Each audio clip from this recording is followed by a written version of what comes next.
Assalamualaikum warahmatullahi wabarakatuh. Halo semua, kembali lagi bersama kami dalam mata kuliah Family Business kelas KA. Sebelumnya, izinkan kami memperkenalkan kelompok kami.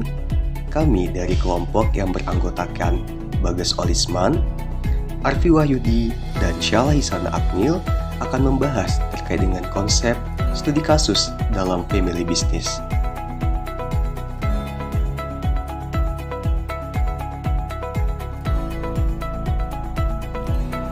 Nah, pada kesempatan kali ini, kami akan menjelaskan terkait dengan studi kasus yang telah kita bahas sebelumnya, yaitu pada Sages Family.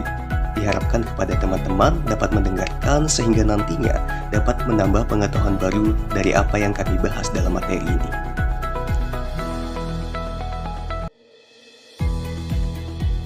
Berangkat dari cerita bisnis Sages yang pada awalnya hanya sebuah toko kecil yang menjual sayuran dan buah yang didapatkan secara langsung dari para petani. Dengan kegigihannya, ia melakukan perjalanan ke luar negeri dan pada akhirnya ia dapat mengembangkan bisnisnya menjadi sebuah franchise di mana didapatkan dari modal orang tua, teman, dan juga pinjaman bank. Untuk terus mengembangkan bisnisnya, ia mengajak keluarganya terlibat langsung ke dalam bisnis Sages tersebut. Dari hal tersebut, bagaimana bentuk pembiayaan modal perusahaan Sages ke depannya telah adanya keterlibatan keluarga. Yang pertama yaitu melalui modal sendiri yang didapatkan dengan membuka franchise. Yang kedua yaitu dengan pinjaman bank, karena setiap bisnis harus memerlukan pinjaman dari bank, karena dengan adanya pinjaman dari bank dapat menambah modal. Namun perlu diingat bahwa pinjaman dari bank tidak selamanya harus dilibatkan secara langsung. Karena apa? Karena menimbulkan risiko yang tidak bagus ke depannya. Selanjutnya yaitu ada untuk penerbitan saham baru, karena bisnis ini bekerja sama dengan keluarga juga, dan dengan penerbitan saham baru tersebut dapat menambah suntikan modal untuk Sages ke depannya. Selanjutnya akan dijelaskan oleh rekan saya. Terima kasih. Melanjutkan penjelasan dari rekan saya sebelumnya, pada kesempatan penjelasan saya kali ini, kita akan membahas dan menjawab tentang poin yang kedua terkait dengan strategi internasionalisasi Sages Family Business. Adapun sebelum kita membahas lebih direct ke jenis strategi apa yang cocok untuk bisnis tersebut, ada baiknya kita mengenali terlebih dahulu jenis-jenis strategi internasionalisasi. Nah, di slide juga sudah ada beberapa poin yang di-highlight itu untuk mempermudah kita memahami jenis-jenis strategi internasionalisasi. Kita masuk pada jenis strategi yang pertama, yaitu strategi globalisasi, di mana perusahaan melibatkan unit bisnisnya dalam kegiatan bisnis di seluruh dunia. Kemudian poin kedua, menawarkan layanan yang seragam di semua negara tanpa banyak penyesuaian lokal. Pada poin tersebut, untuk lebih mudahnya lagi kita menggunakan contoh seperti Apple, kemudian Microsoft, kemudian Samsung, yang mana mereka melibatkan perusahaannya dalam kegiatan bisnis di seluruh dunia. Kemudian juga mereka menaruhkan layanan yang seragam di semua negara tanpa banyak penyesuaian lokal. Nah, itu contohnya. Nah, untuk strategi yang kedua yaitu strategi internasionalisasi transnasional. Dijelaskan di situ ada poin memperhatikan kebutuhan pasar lokal dengan menjaga eksistensi di pasar internasional. Kemudian yang kedua, menawarkan produk yang sama di berbagai negara namun menyesuaikan beberapa produk dengan selera lokal. Kita contohkan perusahaan P&G yang merupakan perusahaan penghasil produk kecantikan dan skincare, di mana mereka dalam operasionalnya di setiap negara mereka akan melakukan penyesuaian, namun mereka menawarkan produk yang sama. Contohnya seperti ini. Ketika mereka mempunyai produk perawatan kulit dan mereka sama di berbagai negara, namun mereka tetap menyesuaikan formulasinya. Tentu misalkan produk kulit di Afrika, produk kulit di Asia tentu akan berbeda formulasi karena sesuai dengan kebutuhan jenis kulit dan lain sebagainya. Itu adalah contoh mereka menyesuaikan beberapa produk yang selera lokal namun menawarkan produk yang sama. Kemudian mereka mempertahankan eksistensi. Ketika mereka dapat memahami preferensi dan kebutuhan konsumen, maka mereka dapat menguasai pasar. Ketika mereka dapat menguasai pasar di berbagai tempat di dunia, itu salah satu juga menjaga eksistensi mereka di pasar internasional. Dan juga terkait dengan brand, citra perusahaan, meskipun berbeda wilayah operasional, tapi mereka tetap berusaha menjaga eksistensinya di pasar internasional. Kemudian terintegrasi. Maksud terintegrasi adalah, contohnya salah satunya adalah mereka memiliki R&D yang tersebar di seluruh dunia, yang mana mereka dapat bertukar informasi dalam hal research and development. Itulah salah satu bentuk integrasinya. Yang ketiga adalah strategi internasionalisasi multinasional, yang mana di situ disebutkan juga melibatkan perusahaan dalam kegiatan bisnis di berbagai negara, tapi tidak secara terintegrasi. Kemudian yang kedua adalah menyesuaikan produk dengan preferensi lokal. Gampangnya adalah perusahaan induk yang memiliki perusahaan anak di negara di mana tempat perusahaan tersebut beroperasi. Itu adalah jenis perusahaan yang menggunakan strategi multinasional. Nah, contohnya adalah Unilever. Unilever di Indonesia sendiri memiliki anak perusahaan, yaitu Unilever Indonesia, dan juga beberapa perusahaan akuisisinya.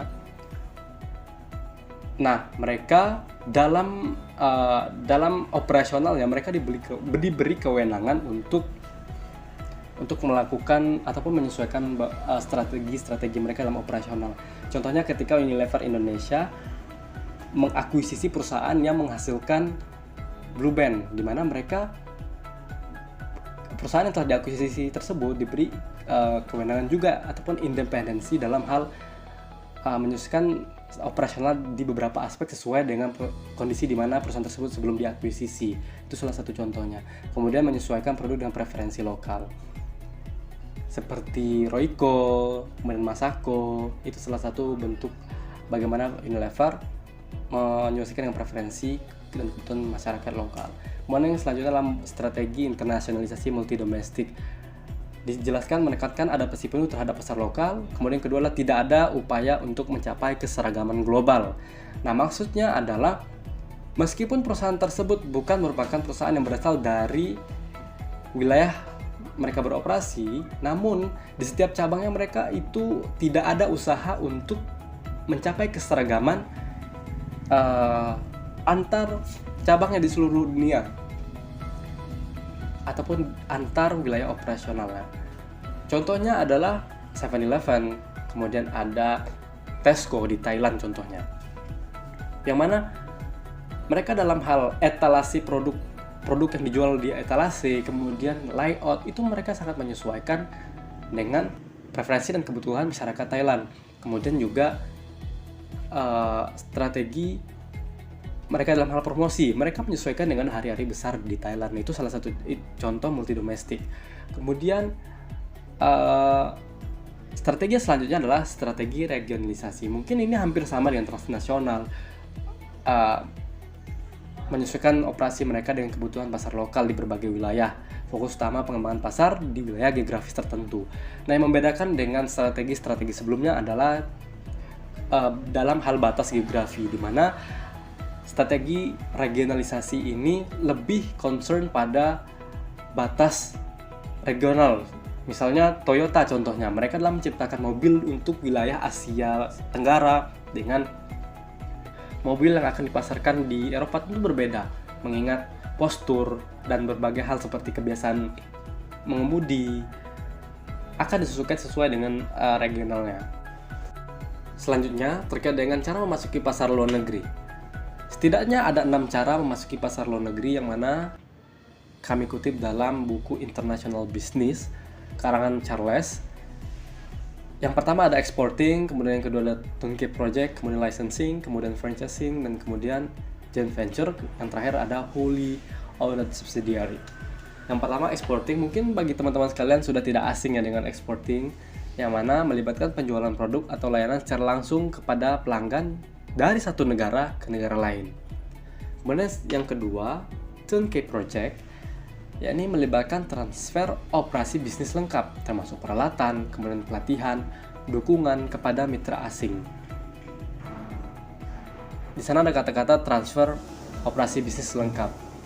Jadi ibaratnya berbagai hal dalam mempersiapkan bisnis itu sudah di-handle oleh satu pihak untuk pihak lainnya. Kemudian selanjutnya adalah lisensi. di mana lisensi dimaksudkan memberikan izin kepada perusahaan lain untuk menggunakan kekayaan intelektual seperti paten, merek dagang, dan lain sebagainya. Kemudian yang keempat ada franchising, yaitu melibatkan pemberian hak kepada franchise untuk mengoperasikan bisnis menggunakan merek, model bisnis, ataupun sistem operasional franchisor. Kemudian selanjutnya ada joint venture, melibatkan kemitraan antara 2 atau lebih perusahaan untuk mencapai tujuan bisnis tertentu. Kemudian terakhir ada wholly owned subsidiary, yaitu melibatkan pendirian perusahaan baru di pasar target, sebetulnya dimiliki oleh perusahaan induk. Itu adalah 6 cara untuk memasuki pasar luar negeri. Dari 6 cara tersebut, menurut kelompok kami, setelah melakukan diskusi, strategi yang tepat untuk Sages Family Business adalah strategi jenis transnasional dengan cara memasuki pasar luar negeri, yakni franchising. Penggunaan strategi internasionalisasi jenis transnasional dengan cara memasuki pasar luar negeri, yaitu franchising, bukan tanpa alasan. Penggunaan strategi transnasional, setelah mendiskusikan dengan anggota kelompok kami berpendapat bahwa strategi transnasional dapat mengakomodir ataupun bisa mengakomodir kebutuhan Sages Family Business dalam hal menyesuaikan sesuai dengan preferensi dan kebutuhan di mana tempat mereka akan melakukan ekspansi internasional dengan tetap bisa menjaga eksistensinya di tingkat internasional. Kemudian pemilihan franchising sebagai cara untuk memasuki pasar luar negeri didasari oleh yang pertama adalah ekspansi yang cepat. Model bisnis franchising memungkinkan bisnis tersebut untuk memperluas jaringan mereka dengan cepat tanpa harus mengeluarkan modal besar, karena tentu modal akan bersumber dari di luar dari modal usaha sendiri, karena akan ada pihak ketiga yang akan mengeluarkan modal untuk franchising tersebut. Kemudian yang kedua adalah pengurangan risiko dan biaya, karena terdapat pendelegasian tanggung jawab operasional kepada franchisor. Kemudian yang ketiga adalah pengetahuan lokal. Dengan menggunakan franchise atau model bisnis franchise, maka Sages Family Business ini dapat memanfaatkan pengetahuan dan pengalaman pihak ketiga dalam bisnis dan budaya lokal untuk mengembangkan bisnis mereka. Kemudian yang keempat adalah keseragaman merek. Keseragaman merek dimaksudkan adalah meskipun terdapat pendelegasian otoritas dalam beberapa aspek, namun pihak Sages Family Business masih tetap dapat mempertahankan keseragaman merek dan standar kualitas mereka di seluruh jaringan mereka. Kemudian yang terakhir adalah skalabilitas, yang mana model bisnis franchising ini memungkinkan Sages Family Business ini dapat tumbuh secara fleksibel sesuai dengan permintaan pasar. Baik, terima kasih atas kesempatannya moderator. Izin memperkenalkan diri Bapak dan teman-teman. Nama saya Syahlaisa Naknil dan pada kesempatan kali ini saya akan melanjutkan pembahasan dari kelompok kami, yaitu bagaimana sebaiknya pendistribusian saham perusahaan keluarga Sages Farm. Nah, dari video yang telah kita sama-sama lihat sebelumnya, kita melihat bagaimana perbedaan perspektif lintas generasi masing-masing anggota keluarga dalam pengambilan keputusan yang rentan menyebabkan perselisihan. Dan dalam video tersebut, kita juga dapat melihat bagaimana Thomas yang pada saat itu masih berperan menjadi decision maker tidak berani take a risk, di mana Thomas juga sering berbeda pendapat dengan anak-anaknya, dan hingga puncaknya Charles keluar dari kepengurusan bisnis. Nah, jadi teman-teman, dari fenomena tersebut, kami melihat adanya urgensi yang sangat mendesak terkait proses suksesi perusahaan keluarga. Dan menurut kami, demi keberlangsungan perusahaan keluarga, Thomas harus segera menyerahkan masa depan perusahaannya kepada generasi selanjutnya, yaitu Timothy. Nah, mengapa di antara keempat anak Thomas, kami prefer kepada Timothy? Nah, yang pertama, Charles telah memutuskan keluar dari kepengurusan bisnis, sehingga menurut kami, Charles belum siap untuk diberikan tanggung jawab yang besar oleh ayahnya. Dan yang kedua, Timothy menurut kami sudah cukup siap untuk diberikan tanggung jawab tersebut karena sesuai track record juga, Timothy pernah diajak bergabung menjadi dewan direksi dan telah menjadi manajer berbagai toko, dan hal ini juga sudah kami compare dengan Caroline yang hanya ditugaskan di divisi kredit konsumen. Dan yang kemudian yang ketiga, anak pertama dari Thomas yaitu Louis, kami lihat tidak memiliki ketertarikan terhadap bisnis. Nah, bisa dilihat di sini teman-teman, kami menempatkan saham yang cukup besar kepada Timothy dan sebaliknya kami memberikan Thomas saham sebesar 10%. Nah, pertanyaannya, mengapa kami memutuskan untuk memberikan Timothy saham yang cukup besar? Jadi, berdasarkan literatur terdahulu yang telah kami baca, dalam literatur tersebut mengatakan bahwa salah satu hambatan dalam proses suksesi perusahaan keluarga adalah generasi pendahulu yang masih memantau jalannya usaha dan masih memegang kendali dalam decision making, sehingga generasi penerus merasa terkekang dan sulit untuk mengembangkan bisnis yang ada. Maka dari itu, kami memutuskan untuk memberikan Thomas saham sebesar 10% dan menyerahkan hak decision maker-nya sepenuhnya kepada Timothy, guna untuk keberhasilan proses suksesi ke generasi selanjutnya. Kemudian di sini, kami juga menerbitkan saham baru kepada Peter sebesar 10% karena menurut kami, keputusan untuk bersinergi bersama dengan Peter adalah keputusan yang tepat karena hal tersebut bisa kita jadikan alternatif pendanaan bisnis Sages Farm ke depannya. Nah, kemudian bisa dilihat juga di grafik, kami menempatkan Dewan Direksi memiliki saham sebesar 5%. Nah, jadi di sini kami merekomendasikan untuk Sages Farm membentuk Dewan Direksi yang baru, di mana Dewan Direksi ini terdiri dari keluarga dan juga non-keluarga, karena menurut kami sangat penting peran Dewan Direksi yang berasal dari pihak eksternal yang diharapkan dapat menjadi mediator atau penengah bila ada perselisihan atau pertikaian antara pihak keluarga pengelola bisnis. Nah, jadi menurut kami sangat berisiko bila keseluruhan Dewan Direksi seluruhnya itu merupakan anggota keluarga seperti yang dijelaskan pada video yang telah kita tonton. Karena bila ada permasalahan atau perbedaan kepentingan antara anggota keluarga, hal ini tidak bisa terselesaikan karena pastinya masing-masing anggota keluarga yang menjadi dewan direksi mempunyai pandangan dan juga perspektif yang berbeda-beda. Kemudian selanjutnya bisa dilihat, di sini kami menempatkan Charles, Caroline, dan juga Marlina presentasi saham yang sama yaitu sebesar 5%. Kemudian manajer juga dengan tupoksi yang sama dengan sebelumnya yaitu sebesar 10%.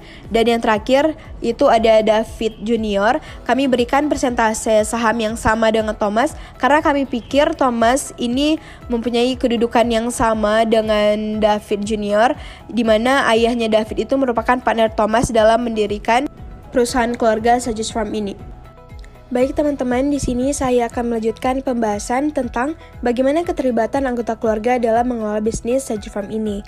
Nah, jadi yang telah saya sampaikan juga sebelumnya, di sini kami menyarankan agar dibentuk dewan direksi perusahaan yang terdiri dari anggota keluarga dan juga non-keluarga sebagai penengah dan juga penasehat antar anggota keluarga yang terlibat dalam pengelolaan bisnis. Kemudian dalam poin kedua di sini ada penerbitan saham baru. Nah, jadi dalam konteks ini penerbitan saham baru ini kami maksudkan kepada Peter termasuk rencana bersinergi bersama. Kemudian yang terakhir ada meningkatkan profesionalitas. Karena dari pendistribusian saham yang sebelumnya telah saya jelaskan, bisa kita lihat nih bagaimana banyaknya saham tersebar pada beberapa anggota keluarga. Berdasarkan literatur terdahulu juga yang telah kami temukan, kami menemukan fakta bahwa semakin banyaknya tersebar kepemilikan saham, maka akan meminimalisir kontrol keluarga. Maka dari itu, untuk keberlangsungan masa depan keluarga dan juga bisnis keluarga akan sangat diperlukan rasa profesional yang sangat tinggi untuk meminimalisir pertikaian antara keluarga dalam proses mengelola bisnis. Baiklah, demikian penjelasan dari saya. Mohon maaf bila ada salah kata, saya kembalikan lagi kepada moderator. Terima kasih. Baik, sekian pembahasan dari kami. Kurang lebihnya kami mohon maaf. Kami akhiri. Wassalamualaikum warahmatullahi wabarakatuh.